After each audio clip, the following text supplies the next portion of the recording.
All right, ladies and gentlemen, it's time for the good news, the bad news, and the other shit. That's right, the good news, the bad news, and the other shit.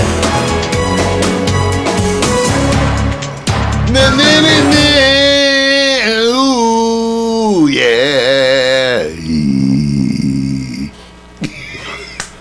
That was good, man. That's pretty good. Yeah, right. All right, you guys, today's topic of the news is really related to all the stuff that's going on in right now relative to the upcoming elections. And some people are more active than other times, and other people are less. Let's frame it up.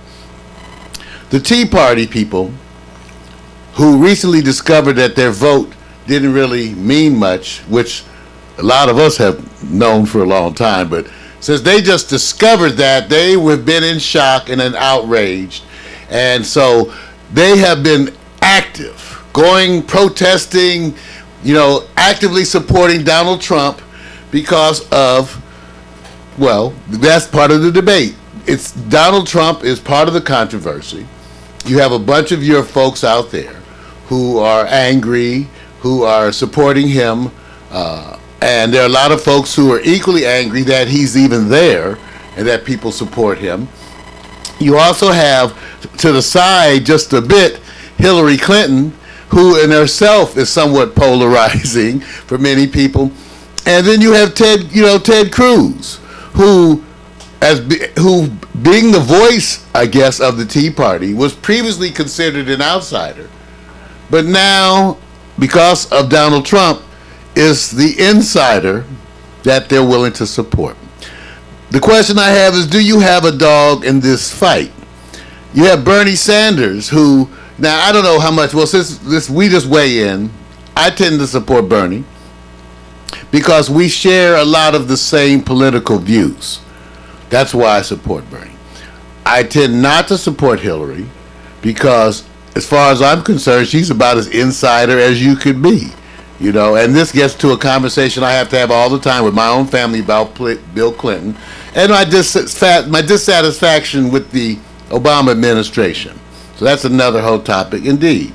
But now, in the face of that, then you turn to the Republicans who have been self-destructing, and that's been part of the joy of me watching this. Now, let me just tell you, I am an independent. So don't get me into the discussion of Democrats versus Republicans, even though I must admit, in the current times, it seems like Republicans doing everything they can to distinguish themselves as being the voice of bigotry. Even though I'm the one who would have argued to you that the differences between the parties are mostly on the surface, and that's another discussion to have, and that especially when it comes to the money, they mostly agree. Do you have a dog in this fight? Well, let me frame it up the way I see it. Donald Trump, whose open bigotry, let's put it like this. Like I've said to people, I don't think supporting Donald Trump makes you a bigot. It just means that being a bigot isn't a deal breaker for you. In other words, there are people who really would say, listen, his bigotry is a pain in the ass, but I'd support him anyway, because I want his other stuff so much that I'm willing to ignore his bigotry. And I've heard that, because I actually listen, okay, you guys, because even as a radical leftist, and you're going to hear me say this a lot, let's try to understand each other so we don't just go straight to the fighting. I'm saying that as a radical leftist dude, okay? It's not productive. We tend to go straight to the fighting. It's not productive, okay? Because there are people out there who are Republicans who are not the worst people in the world. There are people who are Republicans for very, to me, their reasons. It's why you're something, right? Like why are you a Republican, or why you're a Democrat, or why you serve in the military, or why you don't. Why are you an war protester? Why? All the whys are important to me. But the thing is, we have to try to listen to folks so that we can understand their points of views instead of just immediately reacting. So, for example, I know some black Republicans, a few, more than a few. And again, they're as outraged with the problems going on with the Republican Party. Much in the same way that people who are in the Catholic Church are outraged with all the issues with the pre scandal, but that didn't make him leave the Catholic Church. So we can understand that. Do you have a dog in this fight? Hillary Clinton is a person that, again, many people support her and support the Clintons, who many black people call Bill Clinton the first black president. Okay, whatever. Whatever. The point being, they looked at the Clintons as being friendly toward people of color, at least more friendly than other folks. As I said before, all you have to do is say, "We shall overcome," and play an instrument, and black folks will open their arms and welcome you. Sorry to say that, but that's what he did. Because we, as a people, have been so long neglected and ignored by the political system that whenever we would get acknowledged, to any degree almost, you would get our support, because no one would acknowledge us. So Hillary Clinton is using she actually garners a lot of black support. Okay? Then there's the whole woman thing with Hillary, even though, again, I'm not sure she represents the values that I do, even though there are some things that we have in common. My issue with Hillary being she's about as mainstream on the money stuff the Clintons are as any of them. They might as well be the Bushes. You want to talk about that in a different program? We can. But when it comes to the money, they definitely do the same thing. By the way, the Obama administration's almost done. I'm still waiting for the change. When it comes to the money, I love having the representative of the figure and all that impact that it does. And it does do a hell of a lot to have an African-American president who speaks so well, and does those things so well. However, I'm still waiting for the change. Okay. Ted Cruz. Wow. Tea Party candidate, Cuban, right? Who is he's another one of those Latinos who seems to deny his heritage. He's about as white as you could be for a Cuban, and which is part of the reason why he can be selected by that party. Right now, the Republican Party wants as white a candidate as they can find. That's what was the problem with Rubio. He looked too Mexican. Did you see his wife? I said this before. They look so ethnic. I'm sorry. Rubio, you were a wonderful cat for that group. You should have been the one. But you, and the backlash, and this, by the way, this backlash is because of Obama. They are so mad that they just had to have 8 years of an African-American president. Remember, the goal is to take back, I'm not sure what they're taking back, and give it to, I'm not sure who they're giving it to. So I'm not sure they're taking it back from, and I'm not sure who they're giving it to. But somehow they feel they've had to suffer under 8 years of Obama, and the Republican Party right now wants the whitest candidate they can find. And if you can't look it, you can't be it. Too bad John, Kasich would be the one, because on paper and on principle, he would be the candidate that would have a better chance. No way. So it shows you the state of affairs. Do you have a dog in this fight? So Bernie Sanders, and I appreciate Bernie for what he stood for, always willing to be the underdog, always willing to support unpopular viewpoints because they are right. I don't defend everything that Bernie's done, and I don't support every position that Sanders has had at all. But of all these candidates, to me, he is always seen, at least amongst these four, he is the only human being. The rest, I have no idea. They are probably aliens from another candidate, another planet, and are, subjects of DNA manipulation. Because when it comes to Hillary Clinton, Donald Trump, Ted Cruz, who do you choose? And the biggest argument for Hillary is that you want to defeat Trump and Cruz. If Hillary actually had to run against a candidate that had any appeal whatsoever, she would have a hard time. But look how wonderful this works out, you guys. And some might even will say that's kind of a conspiracy kind of a thing.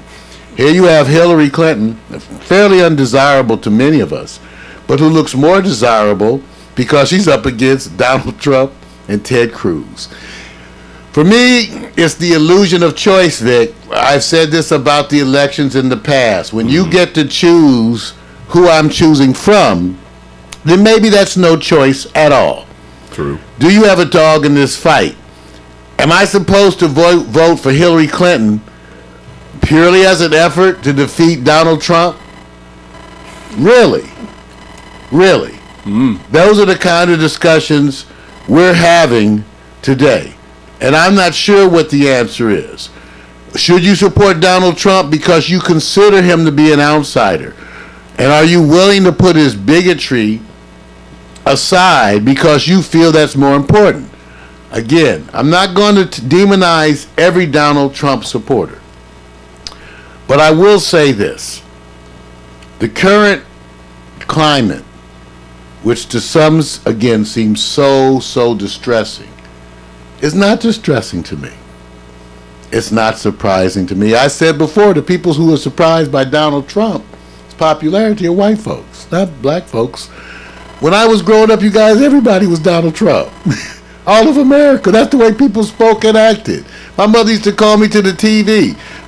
Tom Bradley ran for mayor 3 times. I remember Sam Yorty saying on TV, do you really want one of them to be mayor?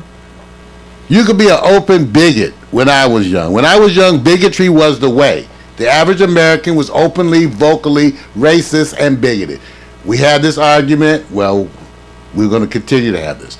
As it turns out today, all my friends with whom I've had to argue about America's racism, they've all shut up. You know how it is. Black folks would say, oh, this is racist, this is bigoted. White folks would say, oh, you're overreacting. This is racist, this is bigoted. White folks would say, oh, you're overreacting. Now, in today's climate, I never had yet any argument when I argue about America's bigotry. Donald Trump has proven that. It's documented. You get to see it. Now, why do I not mind it? Because it's way less than what it was before. When I was a kid, 85-90% of America was Donald Trump. Now it's 36% of Republicans. That's a big change, you guys. For the first time in my life, it is not okay to be publicly racist. When I was a kid, you could do it openly. Openly. It still is a lot of problems because you notice the media will never call Donald Trump a bigot or racist. As far as the media is concerned, major networks, the only racist that exists in America is David Duke. He's the only person. Have you ever heard him name anybody else as racist or bigoted other than David Duke, the head of the Klan? They won't even name any sub-Klanmen. So American media will never call almost anybody racist. Just like we'll never say we committed genocide against the Native Americans. We won't say those things. America has trouble with the truth. They got to give you that sweetened up version of the truth. Like that's why we can't say genocide when it comes to Native Americans who still live on the worst patches of piece of shit land that we could find in America to stick them on. That's why they're there. We found the worst land that we could find and stuck them all there, the ones we didn't kill.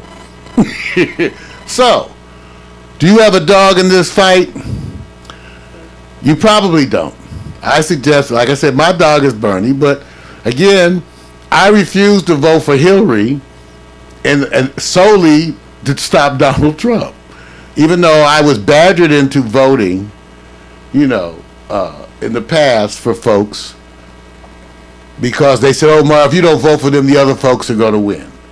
And my whole family badgered me. This time I'm not doing that. I'm not going to vote for Hillary Clinton. I don't care for her.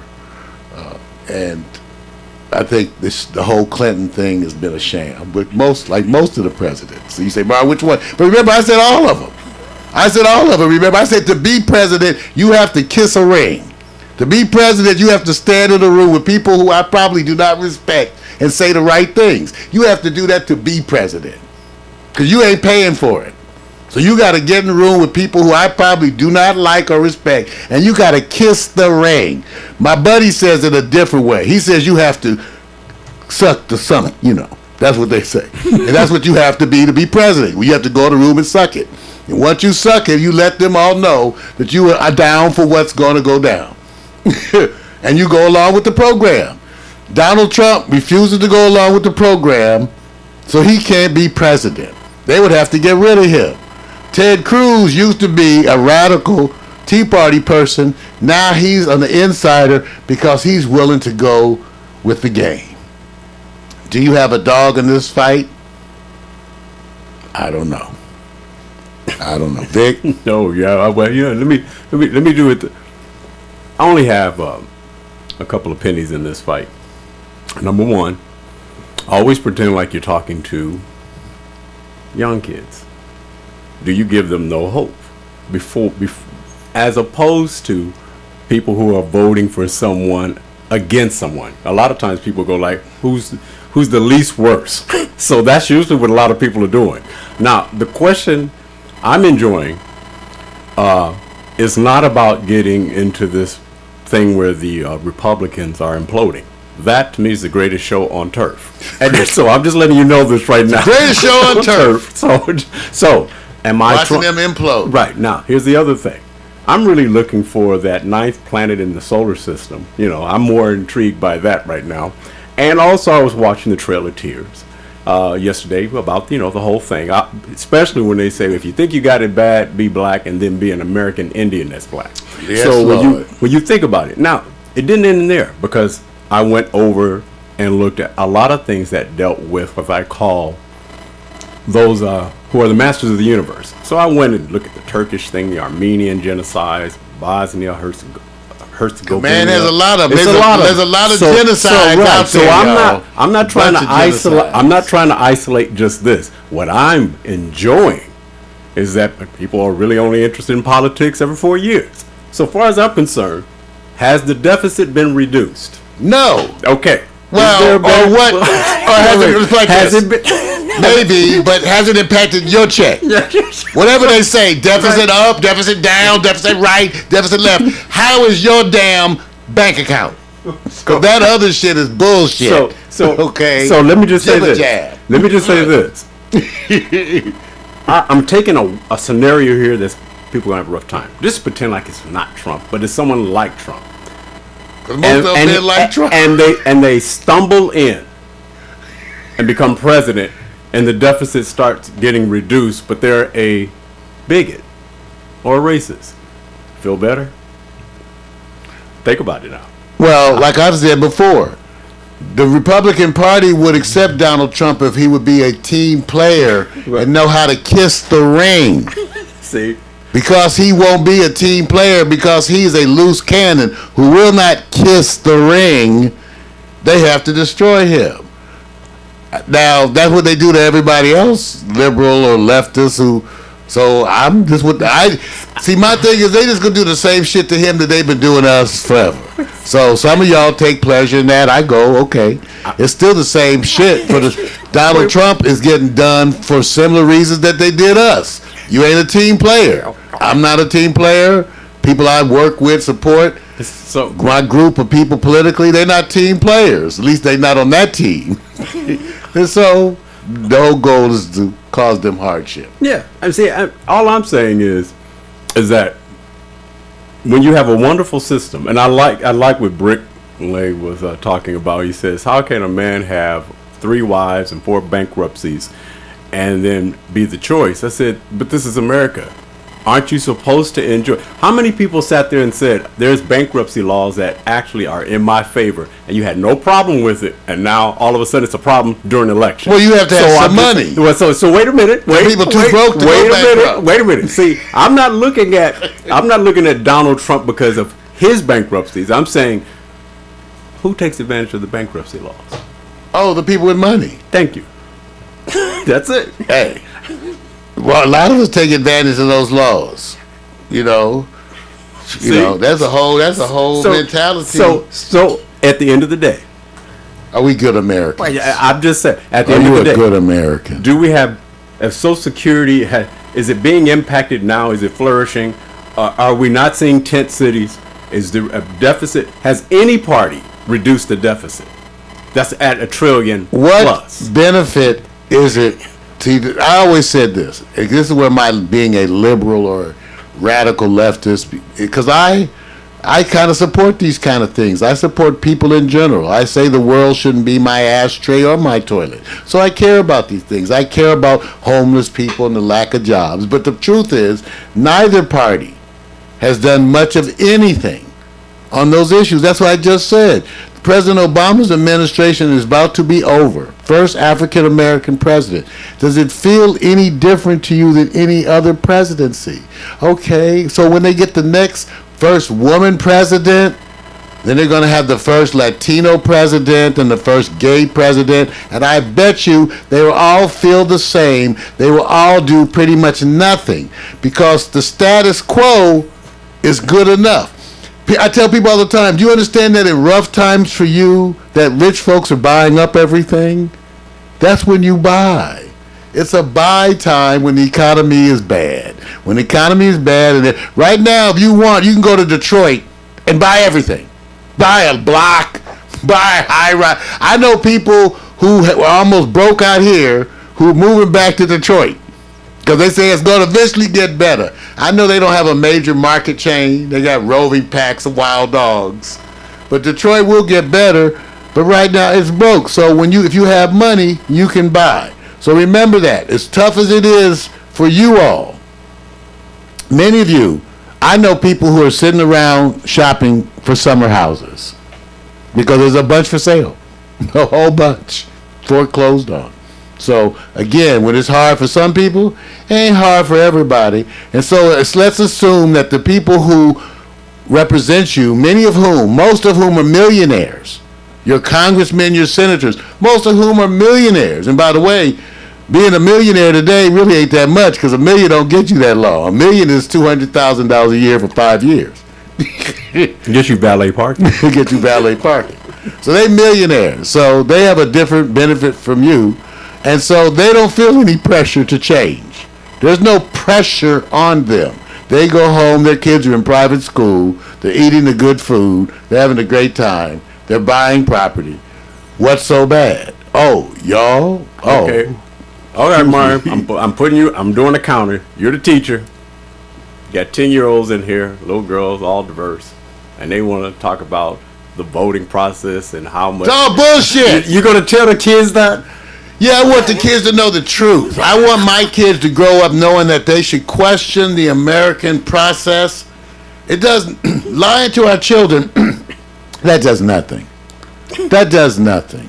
You can raise your children with a positive light on the world by insisting that they always question authority, that they always question policies, that they always question the mandates of the people who control the money. Always. And you can start by teaching your children that. I think it's bullshit to teach your children that America is the land of the free and the home of the brave and la-di-da-di-da-di. Bullshit. Tell them about when it's time and appropriate times, they can know America killed off the Native American population. That slavery, depending on who you believe, between 100 million, 300 million, how many it's crazy numbers. Okay, people died. They talk about the 6 million Holocaust, and people, you named all of those. Mm-hmm. Okay, and all these tragedies. Right. What about the American Indians too? Oh no, every tragedy needs to be acknowledged. All of them, when you combat racism, anti-Semitism, sexism, anywhere you combat it, everywhere. So that's why we have to work against those things. But part of that is acknowledging the history, that America committed genocide against the Native Americans and stole their land. How many treaties did we break? It's in the hundreds. And to teach your children that truth. It's the truth. Okay, it's the truth. No. Teach them that 300 million black people died in the slave trade. And that America, the greatest country in the world, built its back on the blood of black slaves. Period. The truth. The truth. If that upsets you or hurts your feelings, well, I don't give a shit. It's the truth. Now, once you move forward to that, we can all establish our brotherhood. Because there is brotherhood today. It doesn't come from ignoring the past. It comes from acknowledging the past. So one thing I will say, Vic, God bless our children, because the children are moving forward. White kids, black kids, Latin kids, Asian kids, they are moving forward. The hope is that when I see the kids right now, they are so much better than us. That's why. They are so much. So they don't need to have lies. Look, they are so much better. God bless the children that we're raising, because even though they don't want to do any work, Wait a minute, they want to live at home till they're 35. Okay, he just threw them under the bus. I'm going to protect you guys. I'm If protecting they you want to guys. live at home till they're 35, You guys, they are less the billionaires. youth is the most love the progressive, youth. inventive group I've ever experienced. They're wonderful. He will be the one telling you that stop celebrating Santa Claus. I said our youth is the hope. The youth is the hope. They are better than us. But look at us. We're moving forward. We're learning to care for each other. Remember, y'all could tell how heated I get. Even I'm saying, remember, we have to learn to communicate with each other, accept each other's differences, and not go to violence. Has to stop. See, Has to stop. I know we're going to have a role play in here, and I can't wait. I'm just letting you guys know. One day, if we're lucky and if somebody pays for us, and if we don't get too old, and if we don't fall down, we don't break our neck, and if we don't miss the bus and the metro rail and all that, Mario and I are going to get invited to be in front of some kids in elementary school and lecture and talk to them about this great, wonderful American history. And I'm going to be standing on the side of him. And as soon as tell we the start, truth. I'm going to have to go to the restroom, and then I'll come right back after he ends. The teachers will say, if you're not teaching the real America, come on now. How you gonna teach American history? You gotta then teach some Mexico history too, and tell some of those old lies again. Wait Like the Texas. Wait. Texas was a bunch of rich slave-owning landowners who didn't want to pay taxes to the Mexican government and led a revolution that then brought slavery full bore into Texas. So who are you supporting at the Alamo? No, you do. It might look a little Hey, different, hey. Davy Crockett or Santa Ana. Interesting as it is, and I say this: power corrupts more by the powerful over the powerless. It's historical. I understand that, and I'm not trying to make light of the situation. Believe me, I just don't get serious at this time because I think it's the best show it's mine. No, it's mine. I think that's all it's about. And I think the talking you're hearing You're right. is the idea of somebody saying the mic is on and the mic has always been there. They just didn't turn the switch on. So for those, I say still the process is good. I like the art of creative, spiritual, and knowledgeable progression and thinking outside the box. I think those things come through fruition, and they offset a lot of times what has happened with the power, the ones who corrupt with the power, because you have no history of any particular institution from any particular ethnic group or culture that's sustained. It's always been turned over. So whatever the example is, we don't have an Atlantean society. Name a culture or a group that has sustained power as long as our history. It's always folded. So to me, it's a reflection of man, and typically what happens that even that the poor may succumb to conditions that they can't fight the same way, somehow something comes in and removes that platform from under those who are the powerful, and it starts again somewhere else. So there you go. That's all I'm saying. Well, at least with these final words, at least I can tell you this. I know of no time in history where one group of individuals has come to another group of individuals and uplifted them. Right. There's been no groups who've come to another kingdom or another land and uplifted the people, educated them, did things, showed them benefit of enlightenment, and attempted to uplift them. As far as I can tell in the history of mankind, that has never happened. Right. So therefore, some of you should stop waiting for it to happen. You know, some folks waiting on a change ain't got enough sense to come in out of the rain. They still out there like this. Come please help us. So I want you to understand, as far as I can tell, even historically, there's no history of coming to help the poor. They helped themselves. They made themselves rich, and whatever crumbs fell from their table made the plight of the poor better. There you go. And then to quote a young person that I spoke to recently, who told me, I vote to prove it doesn't make a difference. I'm Mario Hemsley. This has been the good news, the bad news, and definitely the other shit. Think about it. Got a little heavy. But remember, love each other. Remember, love each other.